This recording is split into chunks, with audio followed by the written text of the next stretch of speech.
Hello and welcome to this quick tutorial on how to create a GitHub account.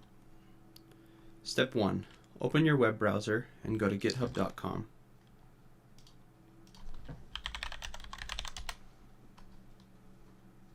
Step 2. Click on the Sign Up button at the top right corner of the page. GitHub will guide you through creating your account. You will be prompted to enter your email, create a password, and choose your desired username.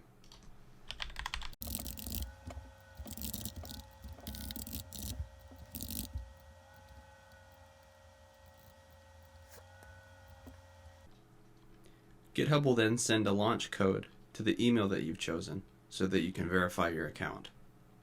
After verifying your account, GitHub will help you personalize your account, or you may click the Skip Personalization button.